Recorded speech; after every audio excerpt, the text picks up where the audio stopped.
Greetings folks, this particular video is all about the King Shark here. It's all about building this particular ship. Going to have a little bit of flying around in this particular ship. This is mostly going to be the how I put it together video. So if you want the space adventures of the King Shark video, you'll have to wait until I have some space adventures with it.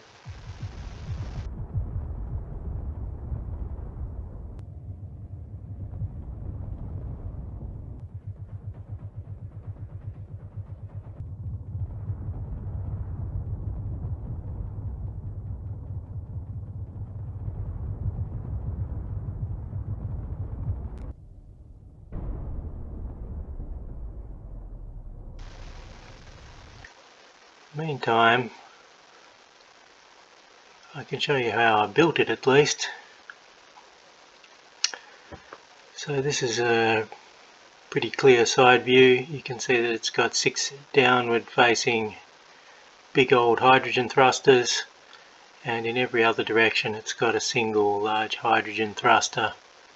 Very simple engine configuration is what I was going for, and of course a sharky shape. So I initially spelt it out with a bit of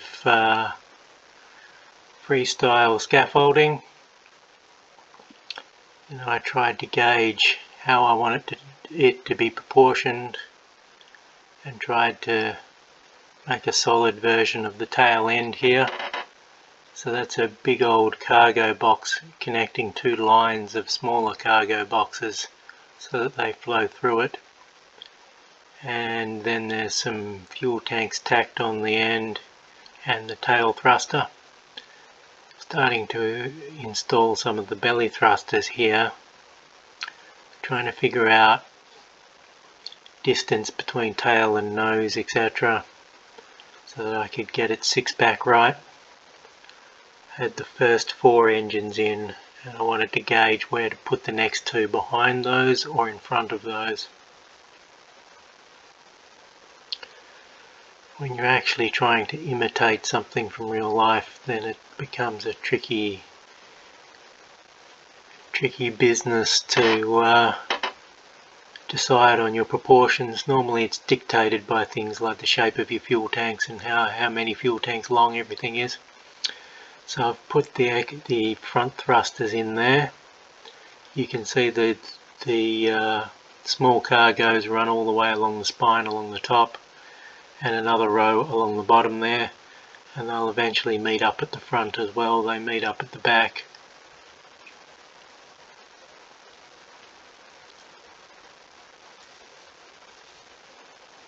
So fuel tanks all the way down to the nose. It's important to have lots of big ass fuel tanks. This is a hydrogen based ship with a single pair of large ions that I can use for specific circumstances where needed. So here I've filled in and connected the 2 lines of cargo into a cargo loop, and I started experimenting with how I wanted the jaw bridge to work.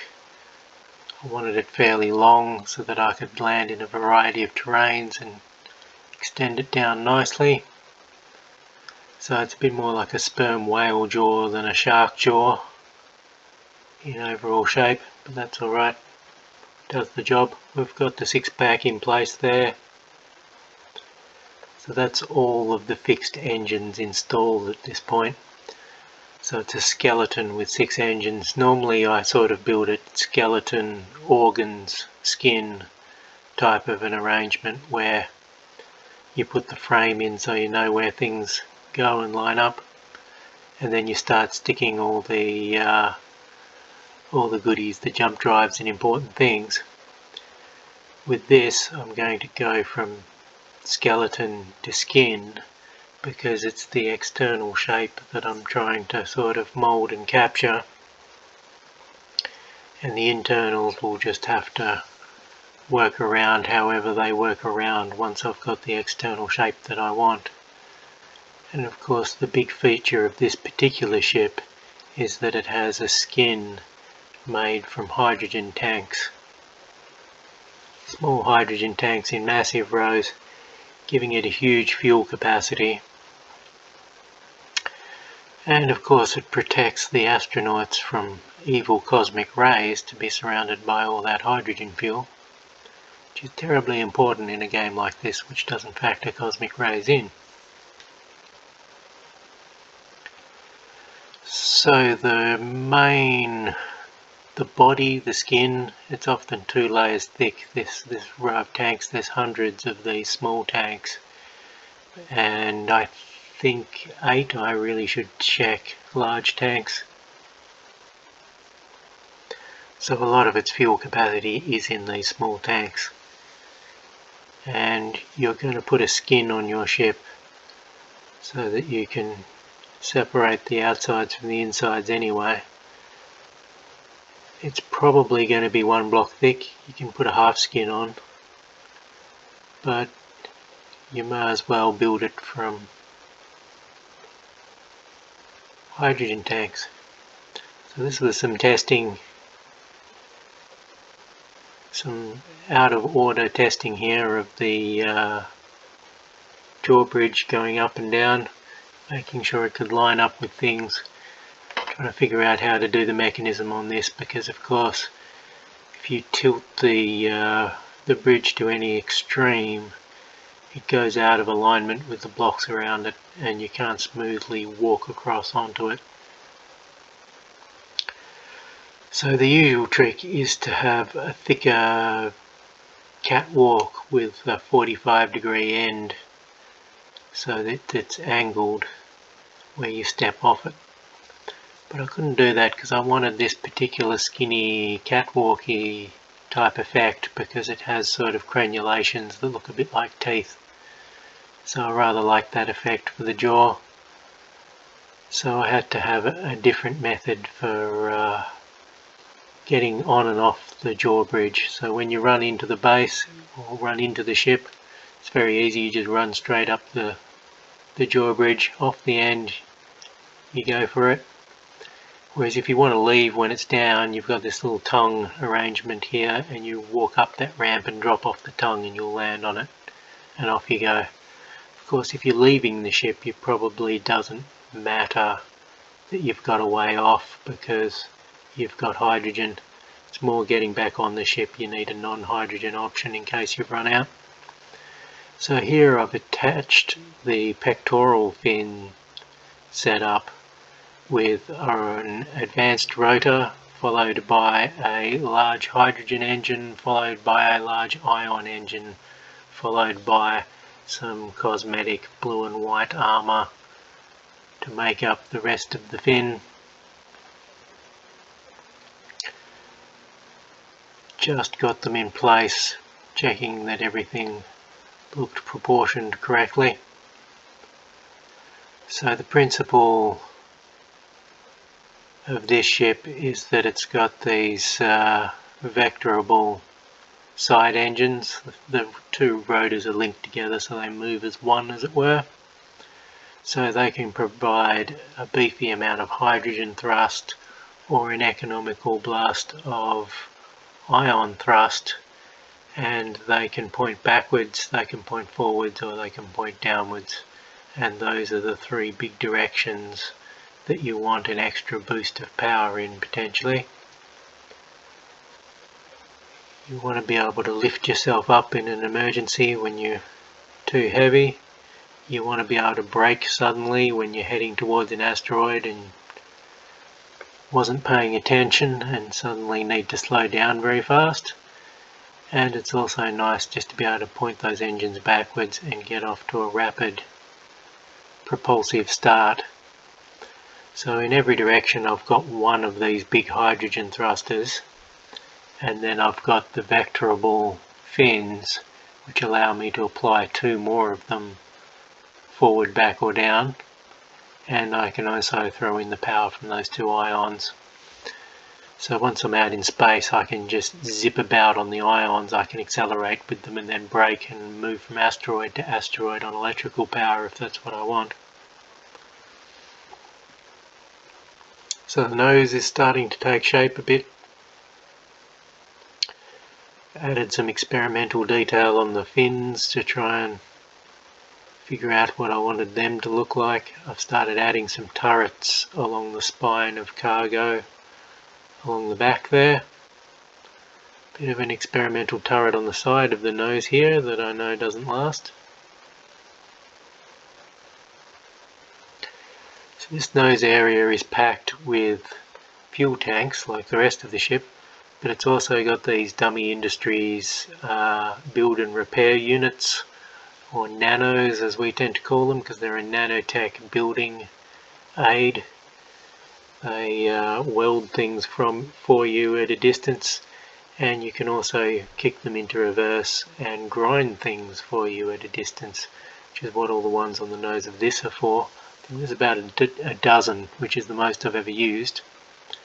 And so they sort of create a sort of cone of effect, I guess, from the nose of the ship forwards, going out just over 200 meters, and that grinds and disables various things, weapons, power systems and thrusters. I've got it set to my top priorities. So the first thing it tries to do is grind all your weapons down to disable if you get too close to me. So that's the docking connector for landing, which probably won't be used. That's the pooping cloaca of dumping, where I can dump out ice and stone and anything that clogs the system up and is weighing me down. If I fill it with ice entirely, I end up weighing 11 million kilograms, which is a bit much for liftoff. I need to weigh 4 to 5 million, I think. So if I've overindulged on ice, I need to fart it out the back there. So jump drive down the back. This is the refinery setup on the roof. A brief glance at that, we'll see that again. The refinery and the assembler are up there on the roof, and they've got a ingot sorter and a component sorter to keep them clear and stop them from jamming, which we'll be able to take a look at. On the dorsal fin you can see the extracting slurper, the green arrow from the sorter up there, that basically just sucks everything out of any ship that lands on the dorsal fin. So if I want to do some mining or salvaging with a smaller ship and then transfer it to the cargo here, I just have to land on the dorsal fin and it'll slurp it across, whereas the other connectors are more neutral. So there's the assembler and the refinery straight above your head. So if you stand on the tongue you can see the survival kit, the cryo, the assembler, the refinery. This large storage above my head there is the ingot storage that the ingots get pumped into. So we've got reactors, we've got 8 hydrogen engines on either side of this engine room here. Cockpit in the middle. It's kind of a simple, it's roomy inside, but there is no sealed doors, no pressurized atmosphere. You can get out in flight and walk down onto the drawbridge there and enjoy the nice views. It's kind of a balcony you can stroll around on. Gradual progress, some flanking guns, some guns along the ridge of the spine. The gun on the nose will eventually move. The tail fin is going to change, but it's starting to look a bit, that's got the sort of bull-nosed shape that I was experimenting with at some stage, but it just looks a bit too sperm whale and not sharky enough from this side with this particular nose config. So it gets a bit of a nose job after this at some stage. So there's a jump drive as the floor when you first walk in and step off the drawbridge. There's a jump drive for a floor, and the second jump drive is hidden down the back somewhat. That was just a perfect place to stash it. Okay, that is the extractor pipe, one of the only bits of conveyor on here, that takes ingots to the assembler and that is a sorter that takes ingots out of the refinery and the assembler, puts them in the ingot box where they belong. And this one up here, the other green arrow facing left, that one sucks components out of the assembler and shoves them into the main cargo area. And it does that to stop them all clogging up. If you just let the refinery go, they're great at sucking in the ore they need, pulling in the ingots they need, but they're really sucky at actually dumping the stuff they don't need. So these do it for them. The one on the right sucks those ingots out of the assembler where they build up, brings in too many, doesn't get rid of them. Then the ingots it needs can be brought in from the pipe at the top. So you tend to get a bit of a swirling loop of ingots going through there, but that's alright. The components get sucked out of the assembler, and that sorter is always on because it can't create a loop, because in order to get back into that closed system you need to pass through a gas tank. So only ore can get to the refinery. Components can't get sucked into the refinery and therefore into the assembler, because it passes through a gas tank first. It acts like a bit of a filter. So with two sorters and a gas filter, I can keep the refinery from clogging up with ingots. Everything from clogging up with components and ingots as they do. It's my standard sorting system. So I don't know how many sorters I've got in total. I've got a dumping one, I've got an extracting one which has now been concealed in the dorsal fin. Look at the size of the dorsal fin, you can't see the connector on the top of it. It's all been sort of plated in and hidden now. This tail fin is more up to date. It's got a decoy at the top, it's got a few token batteries and some shield generators in it. This is a double shielded ship. So those are integrity shields, energy shields in the tail. It'll also have a bubble shield, I hope eventually. It's currently bugged and not working. I probably need to cut it off and save the game and reattach it or something extreme like that. Starting to take shape, starting to look like a bit of a Stuka from the front, as it tends to when it comes in to swallow you. So this is the general layout of the interior still. No radical changes from this. Got the long tongue that leads down the back. You go underneath the assembler in the refinery. So from around this area you've got access to most things. Engine room, 8 of those big white engines, 4 big red reactors, a couple of shield generators there, and some gyros. The shield generators next to the cockpit. They've got flux coils on them for faster regeneration, because this ship relies on shields to be a combatant. It is not armoured. None of this armour is heavy. It's all just light armour. The mysterious box in the distance over the lake there is where my nano drill is drilling ice from in order to fill up the ship. It's also drilling some stone, which is creating some gravel. So I've got the dumper on and I'm currently farting out gravel, which the nano repair systems on the base are scooping up. So I'm ending up with a base full of gravel instead of a ship full of gravel, which is a small improvement.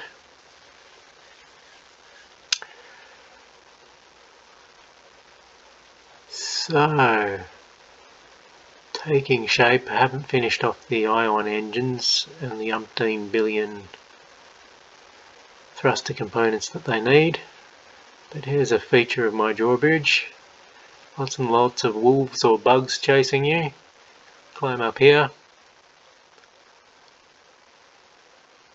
Where are the dogs? They're down on the drawbridge having a howl, frozen in place, waiting for you to cull their numbers. They're clearly coming right for you. Dumping away. dumping that gravel. So yes, above my head is a hydrogen tank for refueling bottles, and the ingot supply. I can just jam uranium or helpful ingots that I've found straight into that box. Got a couple of offline storage boxes, a red one and a blue one there for various things. Got a notch cut in the front there because there's a bit of flame that comes out of the dragon's mouth there. Blows a bit of Godzilla fire. So there has to be a notch cut in there to let them flames out. So there's no atmospheric engines at all. I do have 5 parachutes mounted up on the spine there, but it's all hydrogen apart from the 2 now completed ion engines, large ion engines on those pectoral fin wings there. So out in space I can accelerate this big old lump at a reasonable tilt with a pair of ion engines, and I can slow it back down again if I get desperately low on fuel, which isn't really a thing in this ship, but still I've got the option of running on ion when I'm in space. If I'm trying to land on a planet like this one, there's no chance I can use 2 ion engines to land this thing, but if I'm up in space farting from asteroid to asteroid, all I need to do is accelerate and decelerate, and I can do that with that same pair of ion engines until I find some ice and some other goodies that I can restock my supplies with, get my hydrogen power back. So very few gyros at this point. There's my ore detector up there and my oxygen tank stashed in behind the refinery. When you've got a ship that's got 30 to 40 O2 generators somewhere, you only need one little oxygen tank. You're just never going to run out of the damn stuff. You're just constantly making hydrogen, therefore your oxygen tank is constantly full. That's a bit of a non-issue. I used to put in multiple oxygen tanks, and yeah, they were always at 100%, so I've just got one wee one at 100%. So she looks like a bit of a Stuka dive bomber, I think. Bit of a Junkers kind of a feel from the front there. Don't have any front landing gear, so if there is some kind of weight gaining problem, I can end up just smacking nose down onto some front armour there in an embarrassing way. But overall, I've got the rear landing gear in the back fin there, and that just locks into place, and I'm just hovering above the ground. Can kill all my engines, drop the drawbridge, and then I've got a comfy way on and off the ship that wolves and bugs and things can't use to gain access to my otherwise very open plan ship. I was going to put the top thruster down the back, but I couldn't resist having a blowhole on the top, even though I'm not a whale. Just the blowhole position thruster just seemed like the go. So, very much taking shape at this stage. It's got more of a sharky looking nose, looks less like a sperm whale. Drawbridge in action. How classy is that?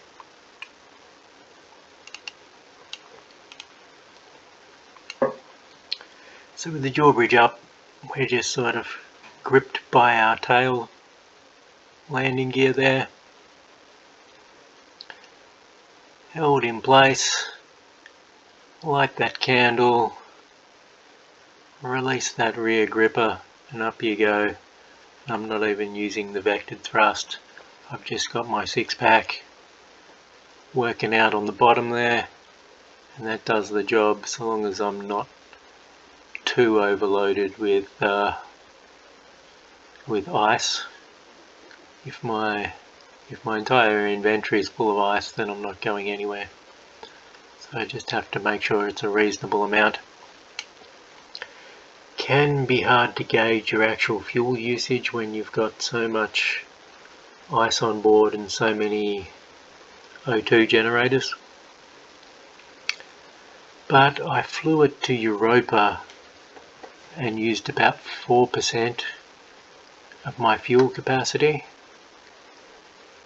and I think it was about 2% for a takeoff from an Earth-like planet, which is probably the least fuel tank usage I've had from any hydrogen liftoff ship ever. So King Shark is very much a flying fuel tank. That fuel tank skin is pretty phenomenal. It's got a huge gas tank. Look at that, 98%. We're up in the sky. We're in 0G. We're pointing at Mars, ready for a Europa trip, because the natural home of this ship is Europa. So we've just tilted the vectored thrust pectoral fins, giving them a bit of a test run. Just used a burst of power from them to accelerate forwards, testing out the ions. Burst of power from them, see how quickly my ion thrust accelerates me. So with this setup, I've got one large hydrogen in every direction except down where I've got my 6-pack. But if I need it, I can quickly swing another 2 of those to point forwards, backwards, downwards, plus those ions. So right now, if I really am in a hurry to get up to top speed, I can hit it with all 5 engines and accelerate quite rapidly. If I'm desperate to stop because there's an asteroid that's about to apply some litho braking to me, I can rotate those around the other way and apply 5 engines forwards to bring me to a halt pretty damn fast. In general, I have them in a fairly flat configuration where they look kind of sharky and cool. So yeah, it's a shakedown cruise to Europa. Lots of footage of that. I'll make a Adventures of King Shark video. I'll fly it around and pick some fights, and then make a video of its test flight and various combats and whatnot. This is just a quick overview of,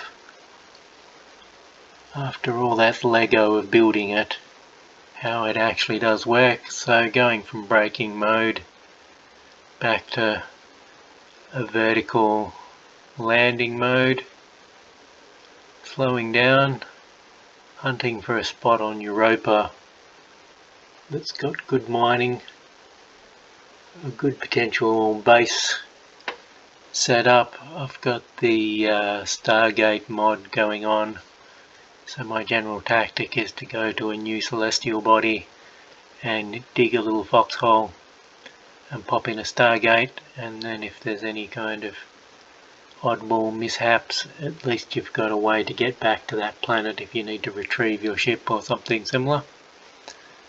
So here we go. This is maximum hydrogen acceleration here, or close to it. It's not necessarily maximum from that rear thruster, it's maximum pushing forward. It's not maximum override. The two aren't the same thing. Whereas the 2 wing thrusters, though, were at maximum override, 7 meganewtons of power apiece. So generally that's how they stay. The thrusters on the vectorable ones, the hydrogen thrusters, they stay maxed out at 7 meganewtons, and then they have an on and off switch. So that's how they factor into my control system. I can turn my dampeners back on and all the other engines can be braking me or shuffling me around however. Like now, dampeners are on. I've spotted that nice juicy crater down below that's beckoning to me and saying, look at the size of this nice juicy crater, even a fairly large ship could fit in this one. So I'm heading down for that. So it's dampeners on, but those swingable engines are just on permanent override. They're just there for emergency brown trousers thrust backwards to run away from something, thrust forwards to prevent me running into something, thrust downwards to stop me hitting the ground too hard. In come some salvager drones. Having a bit of a grind on my gun turret, which is in fact switched off. This was a shakedown cruise. I wasn't expecting a lot of action and was so mesmerised by the cute little salvager drones and what they were doing by kamikazing me that I never even switched my turrets on at that point, I don't think. Yes, nice juicy crater on Europa, which is the natural habitat of any ship that runs on ice like this one does. Note the fuel gauge, 96%. Now I did have some ice on board and I was manufacturing fuel as I went from that ice. But I was also running 8 hydrogen engines the whole time to recharge my jump drives and generally keep my power perky, hence the 18 days of power. But I think 4% fuel to go from the Earth-like planet to Europa is pretty solid. I'm very, very happy performance-wise with that. That's the most economical I've ever had a hydrogen ship, and this is by far the largest hydrogen ship that I've cooked up. So very, very happy with that. I don't know how combative it is. The gun emplacement, turret placement, is compromised a bit by its sharky shape. Look at that drawbridge going down.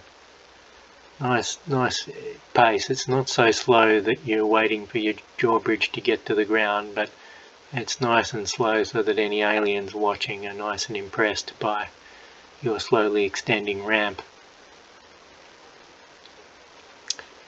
Yeah, she's a little beauty. He's King Shark. Quite the king of the sharks. 10 gun turrets, and I think about 12 telescopic grinders for weaponry. So it's come a long way. It was originally this skeleton of cargo systems. No batteries in the skeleton. The batteries became part of the skin and various areas later because there are one block that could help me sculpt the shape. So the initial skeleton was all cargo instead of a combo of the two. But built this one fairly quickly because I had a fairly clear vision of what I wanted. But over the week or so that I've been tinkering with it, it's gone from this to a very serviceable ship. Having one large hydrogen thruster in each direction is a nice simple control scheme. You can turn a single engine on and off to kill your upward thrust or your forward thrust, or tailor your motors like that. You don't have to pre-group them or anything like that, which is nice. So, hope you enjoyed my overview of King Shark. It's a bit of a beast, a bit of a monster. Hope you liked it.